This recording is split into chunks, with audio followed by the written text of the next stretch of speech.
시청자 여러분 안녕하십니까? 한 주간의 한인사회 주요 소식을 전해드리는 KBN 뉴스 주간 브리핑입니다.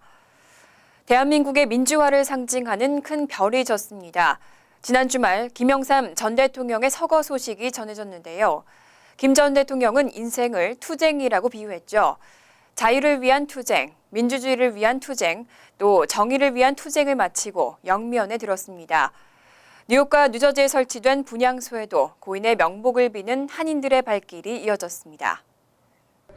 뉴욕 총영사관은 오늘 오전부터 맨하튼 파크애비뉴 뉴욕 총영사관 8층에 김영삼 전 대통령의 조문소를 설치하고 일반인들의 조문을 받고 있습니다.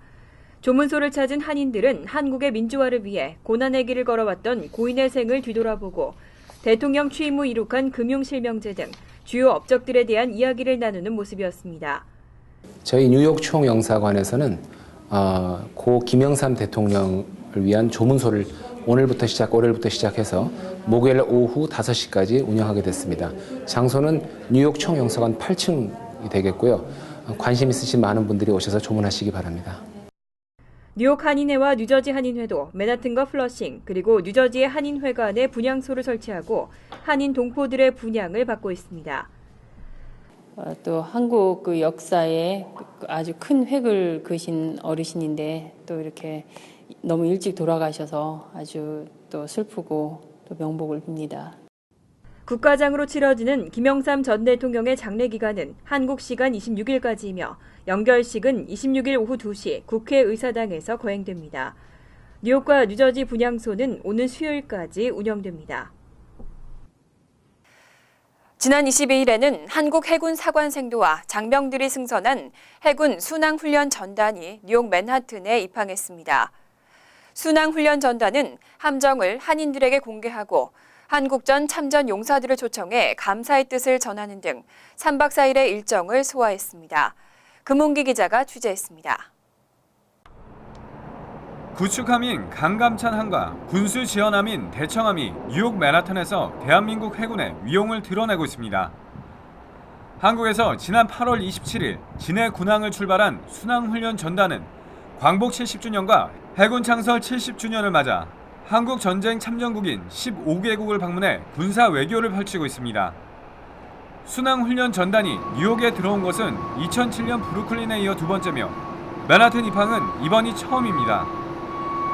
2015년도 순항훈련 전단은 광복 및 해군 창설 70주년과 6.25 전쟁 발발 65주년을 맞아 뉴욕을 방문하여 참전 용사들을 초청하여 어려웠던 시절 대한민국을 도와줬던 것에 대해서 감사하는 보훈을 하기 위해서 방문하였습니다. 어제 강감찬함과 대청함에는 한국전 참전 용사들과 한인들이 초청돼 한국전 발발 65주년의 의미를 되새기는 행사가 열렸습니다. 한국전 참전 용사들은 6.25 전쟁 당시 우리의 참전이 헛되지 않았다는 사실을 알게 되니 가슴이 벅차 오르는 것 같다며 해군 사관생도들과 장병들을 격려했습니다. I feel honored and proud that I was with the best fighting organization in the world. 해군 순항훈련 전단은 내일 뉴욕 맨하튼을 출발해 콜롬비아와 멕시코, 하와이를 방문한 후 내년 1월 5일 한국에 도착할 계획입니다. KBN 뉴스 금홍기입니다. 재외선거 유권자 등록이 한창 진행되고 있습니다. 뉴욕 총영사관에서는 약 500여 명의 유권자가 등록을 마쳤습니다. 전 세계 재외 공간 가운데 세 번째로 등록자가 많았습니다. 한국중앙선거관리위원회에 따르면 24일 오후 5시까지 뉴욕 총영사관에 접수된 재외선거 등록자는 모두 495명으로 집계됐습니다. 지난 15일부터 재외선거 등록을 시작한 것을 감안하면 매일 50명꼴로 접수하고 있습니다.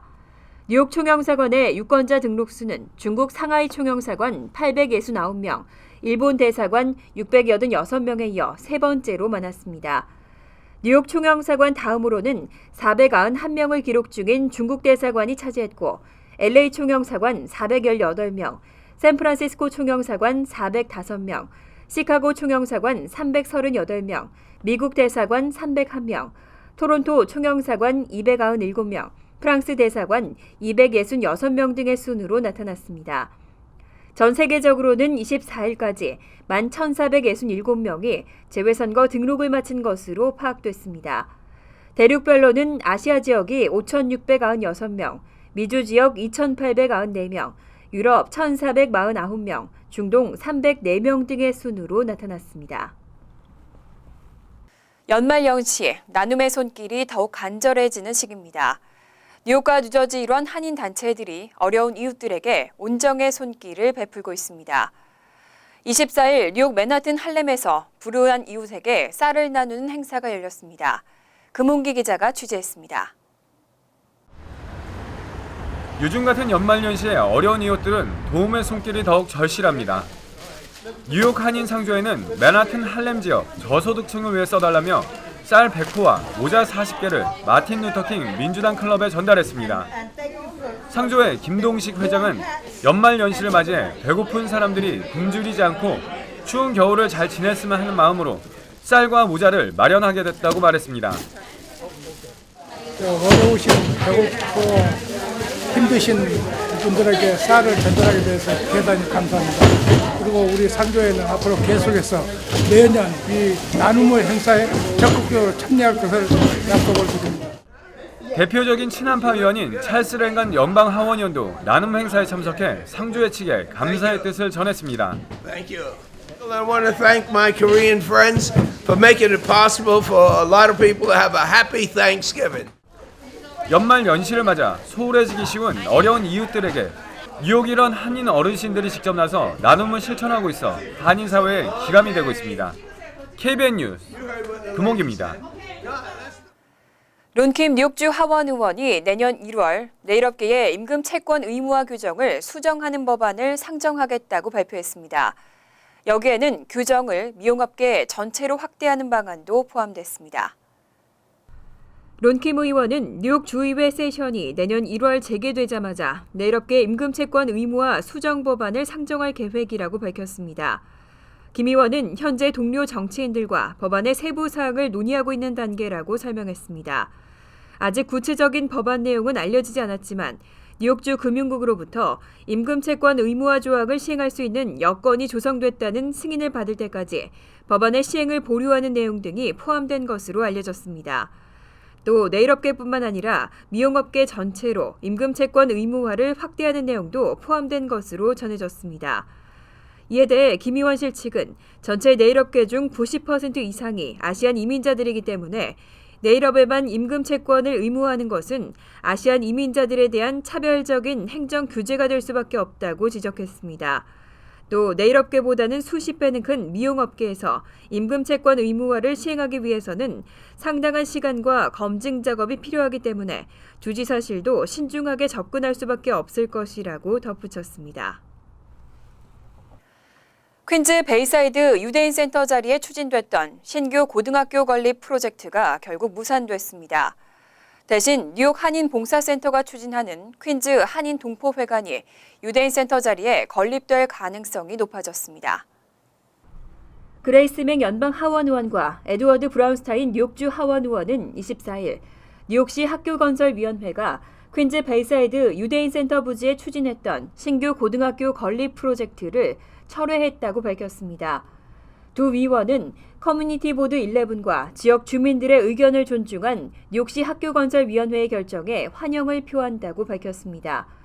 이어 유대인 센터 부지에 더 적합한 단체가 들어올 수 있도록 협력하겠다고 덧붙였습니다. 전문가들은 학교 신축이 무산된 만큼 퀸즈 한인 동포회관 건립을 추진해왔던 KCS가 다음 매입에 우선 협상 대상자가 될 가능성이 높다고 분석하고 있습니다. 실제 KCS는 650만 달러의 유대인 센터 매입을 제안하고 협상을 하던 중 뉴욕시 학교건설위원회가 매입가를 760만 달러로 올리면서 협상 대상자 권리를 빼앗긴 바 있습니다. 김광석 KCS 회장은 아직 유대인 센터 관계자들로부터 협상 제의를 받지는 못했다며 기회가 온다면 최선을 다해 임하겠다고 밝혔습니다. 한인은행계 1위를 차지하고 있는 BBCN뱅크에 한미은행이 합병을 제안했습니다. 미주 한인은행계에 자산 120억 달러 규모의 거대 은행이 탄생할 것으로 기대되고 있습니다. 한미은행은 23일 BBCN에 공식적으로 두 은행의 합병을 제안했다고 나스닥 시장의 마감 이후 공식 발표했습니다. 두 은행이 모두 상장은행인 점을 감안할 때 이미 두 은행 간에 상당한 교감이 이뤄진 것으로 풀이되고 있습니다. 한미은행이 제안한 합병 의향서에 따르면 BBCN의 주식을 주당 19달러 98센트의 가치로 합병하는 내용을 담고 있습니다. 주식 교환 비율은 BBCN 주식 1주당 한미 주식 0.7331주입니다. 한미는 10월 21일부터 지난 20일까지 BBCN 주가 평균에 15.3%의 프리미엄을 가중했다고 설명했습니다. 또 합병은행의 지분은 BBCN이 65%, 한미가 35%, 이사회 이사 비중도 65대 35로 조율할 것을 제안했습니다. 한인은행계 1위인 BBCN과 3위인 한미의 통합은행이 출범하게 될 경우 자산 규모가 118억 달러에 달하고 예금 규모가 100억 달러에 육박하는 빅뱅크가 탄생할 것으로 기대되고 있습니다. 한미의 이와 같은 합병 논의 공식화에 BBCN도 충분히 검토할 것이라고 화답했습니다. 전국 최대 보험사인 유나이티드 헬스케어가 2017년부터 오바마케어의 불참 가능성을 밝혔습니다. 수익성이 현저히 떨어진다는 이유입니다. 전체 보험업계와 개인 가입자들에게도 큰 여파를 미칠 것으로 우려되고 있습니다. 유나이티드 헬스케어 모회사인 유나이티드 헬스그룹 측은 오바마케어 건강보험의 수익성이 현저히 떨어진다고 지적했습니다. 또 내년도 1분기 실적을 검토한 후 2017년부터 오바마케어 플랜 판매를 지속할지 여부를 최종 결정하겠다고 밝혔습니다. 유나이티드 헬스케어는 올 들어 오바마케어 건강보험 운영으로 인해 약 7억 달러의 손실을 기록했습니다. 올해 4분기 수익 실적은 예상보다 4억 2,500만 달러나 떨어질 것으로 추산되고 있습니다. 대형 보험사인 유나이티드 헬스케어가 오바마케어에 불참할 경우 보험업계와 가입자들에게 미칠 여파는 상당히 클 것으로 전망됩니다. 또 수익성 개선을 위한 대안을 찾지 못할 경우 다른 보험회사들도 줄줄이 불참을 선언할 가능성이 크다는 우려도 제기되고 있습니다. 특히 유나이티드 헬스케어의 실버 플랜은 가장 많이 알려진 플랜 중 하나로 이 보험사의 불참이 확정되면 저렴한 플랜을 모색하는 가입자들은 건강보험 가입에 상당한 어려움을 겪을 것으로 예상되고 있습니다. 요즘 미국은 테러 위협에 잔뜩 긴장하는 모습을 보이고 있습니다. 어제 열린 메이시스 추수감사절 퍼레이드에서도 테러 위협을 우려하는 목소리가 많았는데요.